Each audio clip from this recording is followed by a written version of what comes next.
Darasa yetu sisi itakuwa katika muqaddimatun fil firaq, tangulizi katika makundi. Hili somo al-firaq ni mlango au ni sehemu katika masomo ya aqida,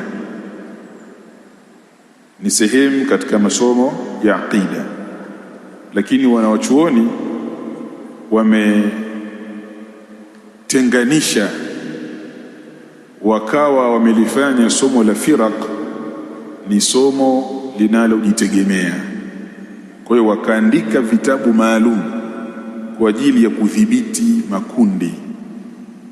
Ile hadithi ya Mtume Muhammad sallallahu alaihi wasallam kwamba umma wake utagawanyika makundi 73, basi wanawachuoni wameyafuatilia ile makundi 73 yote wakayadhibiti. Kundi fulani na mwanzilishi wake ni fulani. Kuna makundi ambayo tayari yameshapotea, hayapo, yameshakufa kwa sababu hayakupata wale wanafunzi watakaoendesha zile fikra. Lakini kuna makundi mpaka sasa bado yapo, na kuna makundi mengine yametoweka, hayapo, ila fikra zake bado zipo. Sasa sisi katika darasa yetu tutazungumzia zaidi masala ya makundi, na leo insha Allah tutaanza kusoma al-mabhath al-awwal,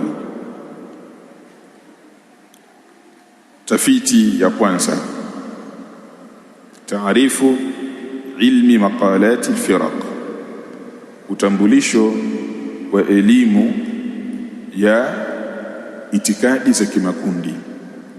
Maqalat, neno maqalat kama kitabu kinavyoelezea maqalatul firaq, neno maqalat katika upande wa masomo haya ya kiitikadi, katika upande wa masomo haya maqalat inakusudia misimamo, mitazamo, itikadi.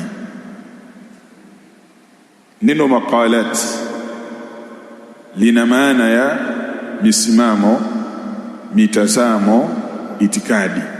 Kwa tukisema taarifu ilmi maqalati al-firaq, utambulisho wa elimu za misimamo ya makundi, au utambulisho wa elimu za itikadi za makundi, au utambulisho wa elimu za mitazamo ya makundi.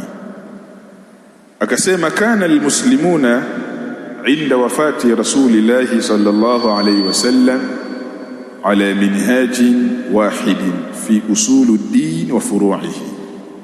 Kana almuslimun, walikuwa waislamu, inda wafati rasulillah, wakati wa kufariki mtume wa Allah sallallahu alayhi wasallam, ala minhajin wahidin, juu ya njia moja au juu ya mfumo mmoja.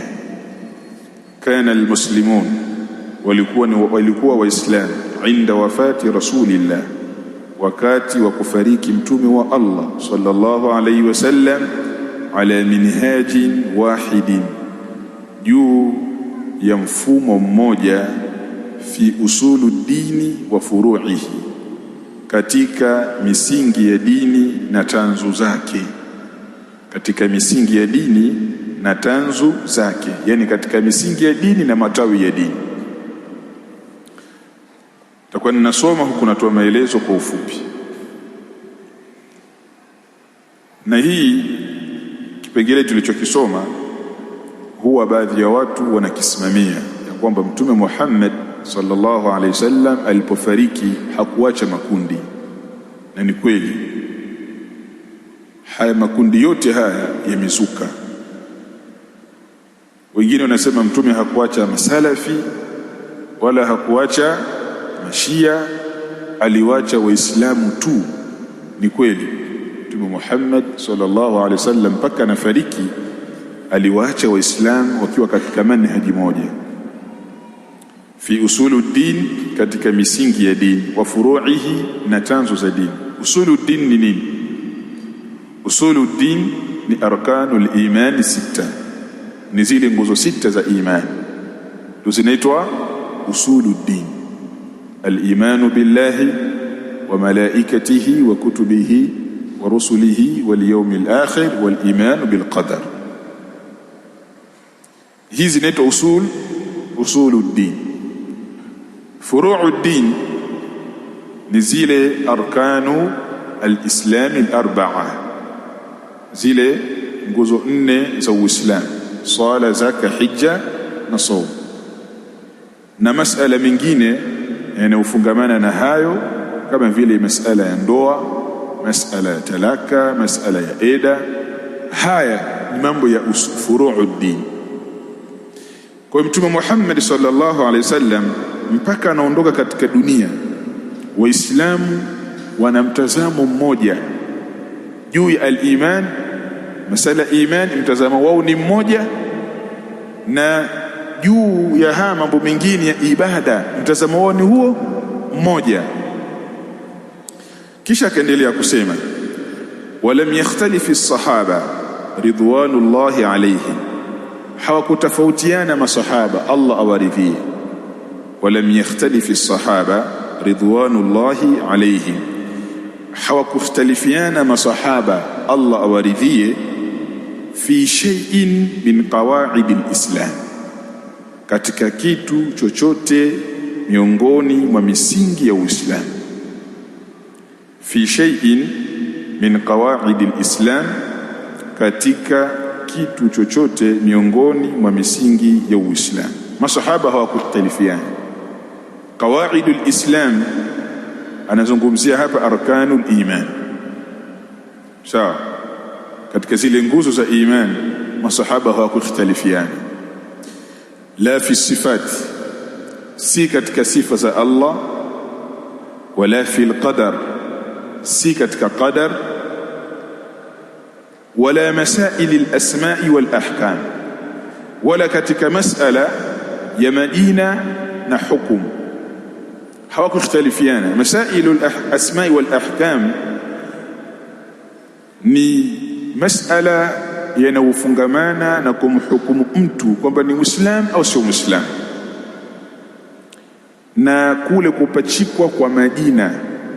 Kwa mfano, mtu anaifanya madhambi makubwa, ni Muislam au ni kafir? Madam yale madhambi yako chini ya shirki, sawa, huyo atakuwa bado ni nani? Muislam, atakuwa bado ni Muislam, hawezi kuwa ni kafir. Mtu anaifanya maasi muda wa kuwa hajahalalisha yale maasi, hawezi kuwa nani? Kafir. Masahaba wa Mtume Muhammad sallallahu alaihi wasallam hawakukhtalifiana katika hili jambo. Wala masaili al-imama, wala masala ya uongozi, kwamba kiongozi nani? Ni Abu Bakar baada ya Mtume au ni Ali? Baada ya Abu Bakar kiongozi ni nani? Ni Umar au ni Ali? Masahaba hawakukhtalifiana, wote walikubaliana ya kwamba khalifa wetu sisi ni Abu Bakar. Kisha baada ya Abu Bakar wakakubaliana juu ya nani? Ya Umar. Kisha baada ya Umar wakakubaliana juu ya Uthman.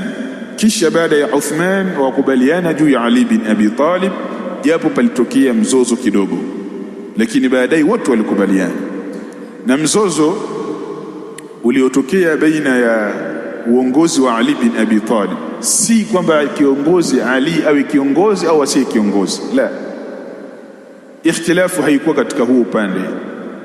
Ikhtilaf katika kadhia ya Ali bin Abi Talib ilikuwa ni kuwakamata na kuwaua waliomuua Uthman. Bas ikhtilaf katika damu ya nani? Ya Uthman. Upande wa watu wa Sham wakiongozwa na Muawiya bin Abi Sufyan, wao waliona ya kwamba Ali anatakiwa awachukue, awakamate waliomuua Uthman na yeye awaue. Ali anaona ya kwamba hapana, nyinyi kubalini kuwa chini yangu kwanza, toeni bai'a, kisha baada ya hapo mimi nitawakamata, nitawaua hawa. kila mmoja akaona ya kwamba hili lina haki ya kutangulizwa kuliko lingine.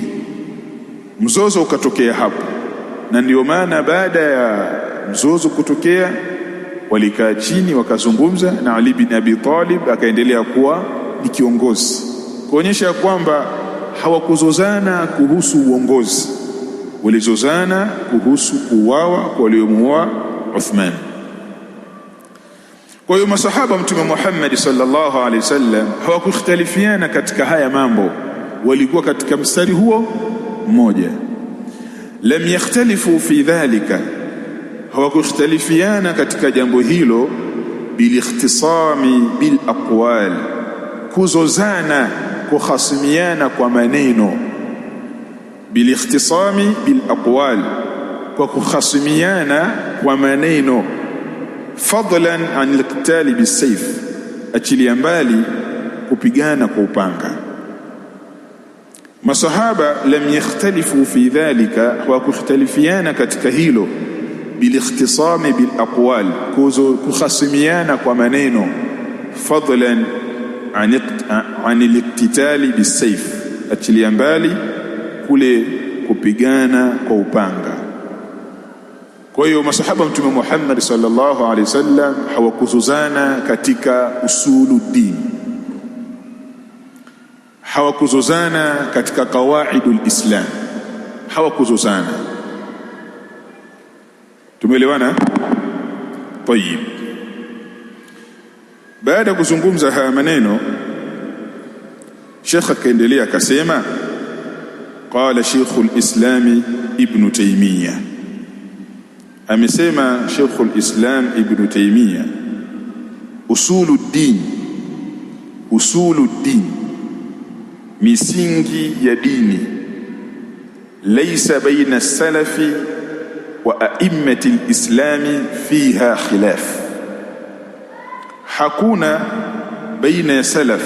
Kizungumza salaf unakusudiwa masahaba Mtume Muhammad sallallahu alaihi wasallam. Tukizungumza usuluddin tunazungumzia ni nini? Usuluddin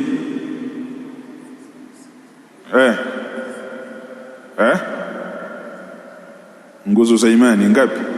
6. Usuluddin, misingi ya dini, ni arkanul imani 6. Sasa masahaba Mtume Muhammad sallallahu alaihi wasallam, usuluddin, misingi ya dini, laysa baina salafi, hakuna baina ya salaf wa a'immati al-islam, na viongozi wa Uislamu, wale maimamu wa Kiislamu, fiha khilaf, ndani yake kuna khilaf, hakuna kabisa. Kisha akasema wala yahillu fiha al-iftiraq, zingatia haya maneno, wala yahillu fiha al-iftiraq, na si halali ndani yake kufariqiana, sio kukhtalifiana, kufariqiana.